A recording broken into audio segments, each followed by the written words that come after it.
औज़ुबिल्लाहिमिनश्शैतानिर्रजीम बिस्मिल्लाहिर्रहमानिर्रहीम। मोअज़्ज़िज़ नाज़रीन अस्सलाम वालेकुम, मैं हूं Kamran Ali. Views on news अपने नए प्रोग्राम के साथ वॉइस ऑफ कामरान में आपकी खिदमत में हाजिर हूं। अजीज दोस्तों, आज जो खबर और तज्जिया मैं आपके सामने लेकर आया हूं, जैसा कि आपको पता है इसका सोशल मीडिया से आप बखूबी इसके बाखबर होंगे और इलेक्ट्रॉनिक मीडिया की भी एक ये खबर जो है वो जीनत बनी हुई है। उसमें 6 जजेस जो इस्लामाबाद हाई कोर्ट के हैं, उन्होंने जो सुप्रीम जुडिशल काउंसिल को खत लिखा था और उसमें उन्होंने कुछ नुकात और कुछ मंदरजात जो हैं इसके वो उसको उजागर किया था कि उनके साथ ऐसा क्या हो रहा है। और उन्होंने ना सिर्फ एक तरह से सुप्रीम कोर्ट को शिकायत लगाई थी, बल्कि उसमें सुप्रीम कोर्ट जुडिशल काउंसिल जो है उसकी कोर्ट में बॉल को फेंका था कि वो उन्हें बताए कि वो इस सिलसिले में क्या करे। और उसमें जो मंदरजात थे वो कुछ यूं थे कि जजेस को जो है वो एग्जेक्टिव मेंबर्स और उसको पियादारों की जानिब से दबाव में लिया जाता है कि उनसे अपनी मर्जी के फैसले जो हैं वो मुख्तलिफ केसेस में करवाए जाएं, खास तौर पे जो सियासी फैसले हैं। और उसके लिए उन्हें किन किन परेशानियों का सामना करना पड़ रहा है, उसमें जो जो चीजें उन्होंने वाजे की थी, उसमें जजेस के लिविंग रूम्स के अंदर कैमरे लगाए गए थे जिससे उनकी निजी जिंदगी को मकसद था कि उसको रिकॉर्ड किया जाए और उसके बाद उन्हें वो वीडियोस जो हैं वो दिखाकर ब्लैकमेल किया जाए और अपनी मर्जी के फैसले लिए जाएं। अब जैसा कि आज एतजाज अहसन ने थोड़ा सा इशारा भी दिया कि किसी जज साहब ने तो बल्ब फ्यूज हो गया था, वो बल्ब चेंज करने के लिए जब होल्डर में देखा गया तो वहां पर खुफिया कैमरा मौजूद था और उन खुफिया कैमरों के अंदर वो वीडियो जो है वो कोई आधे घंटे के लिए कैमरे के अंदर भी रह जाती है। तो वो वीडियो भी निकालकर जजेस के सामने शेयर की गई थी कि ये देखें कि हमारा एक एक लम्हा जो है वो रिकॉर्ड किया जा रहा है। दूसरे नंबर पे जो है जजेस के रिश्तेदारों और अजीजों को अगवा करना और उनको टॉर्चर करना और फिर इस तरीके से ब्लैकमेल करके अपने जो है मर्जी के फैसले लेना और नौकरों को जो है उनको अगवा करना, उनको टॉर्चर करना और उनसे मालूमात लेने की कोशिश करना। ये कुछ चीजें जो हैं वो चीदा जो चीजें हैं वो सामने आई हैं और इसके ऊपर उन्होंने सुप्रीम जुडिशल काउंसिल को जो है ये खत लिखा। और सुप्रीम जुडिशल काउंसिल जिसकी सरबराही चीफ जस्टिस सुप्रीम कोर्ट और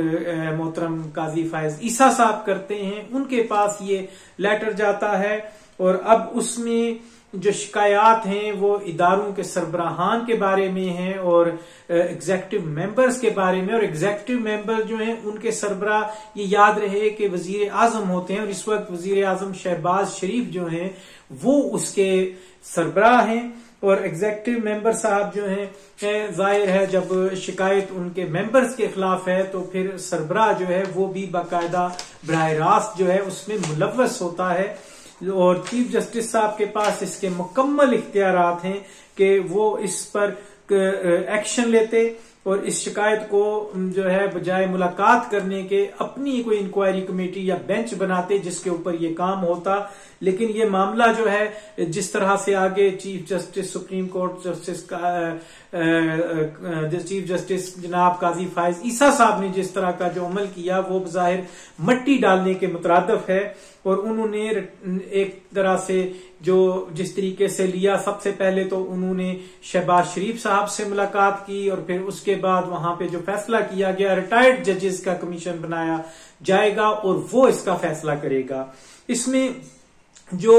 ये खत है ये पहली बार दोस्तों, एक तो पहली बात है कि ये पहली बार नहीं लिखा गया, इससे पहले भी ये खत लिखा गया। उसके बाद जो है chief justice Islamabad high court justice Aamir Farooq साहब के पास इन जजेस ने शिकायत लगाई और उन्होंने जो है उन्हें ये कहकर तसल्ली दी कि मैं इदारों के सरबराहान से बात करता हूं और फिर उसके बाद आपको मुतला करूंगा। उसके बाद कुछ दिनों के बाद जस्टिस आमिर फारूक साहब ने उन्हें ये कहा कि भाई मेरी उनसे बात हो गई है, अब आपको हरासा या थ्रेड नहीं किया जाएगा। लेकिन इसके बावजूद ये थ्रेड का सिलसिला जारी रहा, जजों को जो है दबाव में रखा जाने लगा। तो उसके बाद उन्होंने मजबूर होकर ये खत लिखा और ये जो है खत, जब आपको जैसा कि पता है कि ये मामला जो है इस मामले को हल्का लेने की जरूरत नहीं थी, लेकिन इसको जो है हल्का लिया गया और अब ये मामला जो है इस पर मिट्टी डाल दी गई है। और इस पे एतजाज एहसन साहब है, उनका ट्विटर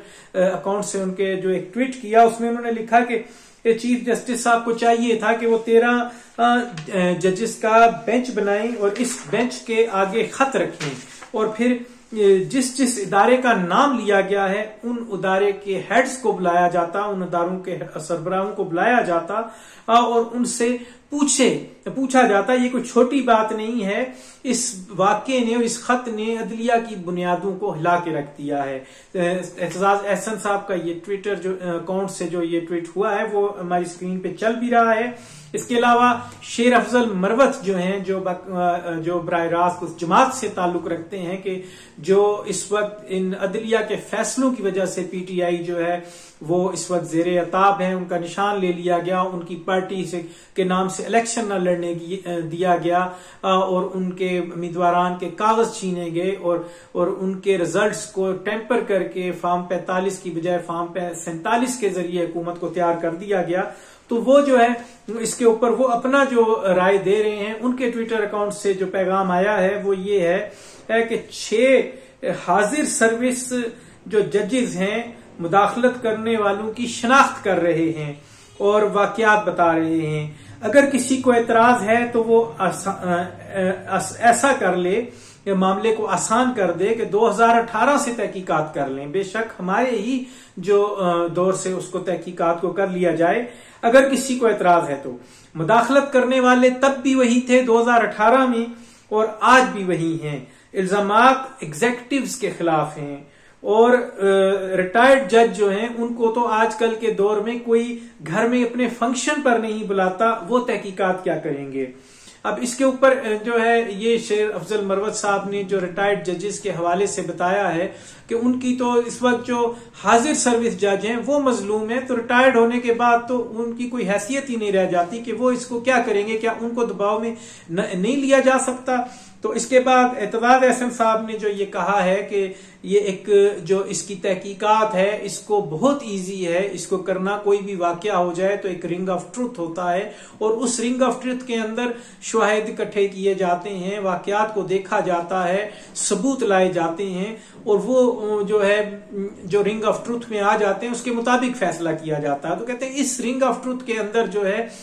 कुछ चीजें बहुत वाज़ेह हैं कि जजेस के कमरों में जो है जो लिविंग रूम्स में कैमरे लगाए गए उनके बारे में देखा जाए कि वो कैमरे किसने लगाए हैं, ये बासानी पता रिंग ऑफ ट्रूथ में आ सकता है। उसके बाद उनके रिश्तेदार अगवा हुए, उनके नौकरों को अगवा किया गया, उनको अननोन नंबरों से काले हैं। ये वो चीजें नहीं हैं जो फिजिकली मौजूद नहीं है और जिनके लिए बहुत बड़ी तहकीक करनी पड़ेगी कि इसको किस तरीके से रिंग ऑफ ट्रूथ को बनाया जाए। तो ये तो बहुत इजी केस है और इसको आसानी से जो है सॉल्व किया जा सकता है, लेकिन इससे जो है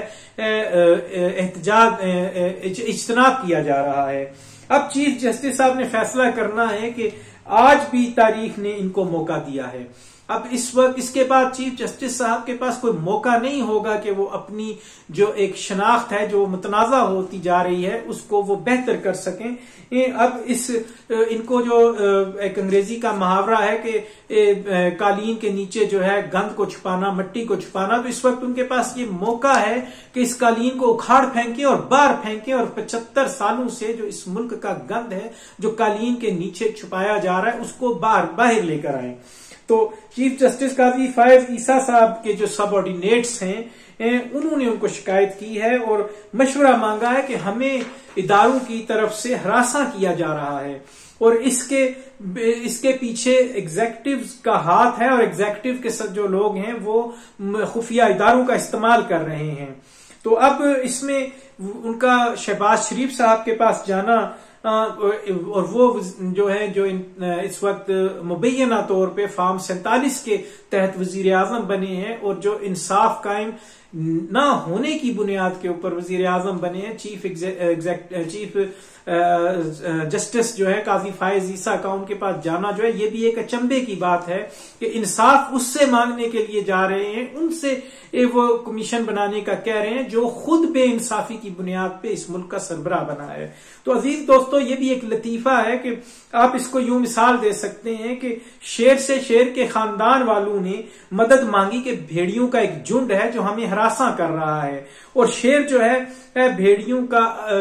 के खिलाफ अर्जी लेके जो है वो चला जाता है कि जी बकरियों का कमीशन बनाया जाए, और बकरियां जो है वो इस वक्त फैसला करेंगी कि शेर को जो है वो कहेंगी और सख्ती से मना करेंगी कि आइंदा शेरों को हरासा न किया जाए। तो अजीज दोस्तों, इस पूरे जो मैंने आपको आखिर में जो एक शेरों की कहानी सुनाई है, इस पे अगर आप गौर करें तो इसमें आपको पता लग जाएगा कि इस वाकये की अहमियत क्या है और इसको किस तरीके से दबाने के लिए जो है वो कोशिश की जा रही है कि अपने सर से जो है जिम्मेदारी जो है वो हटाकर दूसरे पे डालने की कोशिश की जा रही है कि वहां से इंसाफ लिया जाए। अजीज दोस्तों, ये थी हमारी आज की वीडियो। हमारे चैनल को जिन्होंने सब्सक्राइब नहीं किया वो सब्सक्राइब कर लें, इस चैनल को लाइक करें, कमेंट में अपनी आरा दें, फेसबुक के साथ ही हमारे इसके फेसबुक के पेज को लाइक करें, शेयर करें और कमेंट में अपनी आरा दें, जिससे हमारी रहनुमाई होती है और हम अपने प्रोग्राम को बेहतर से बेहतर कर सकते हैं। वमा अलैना इल्लल बलाग।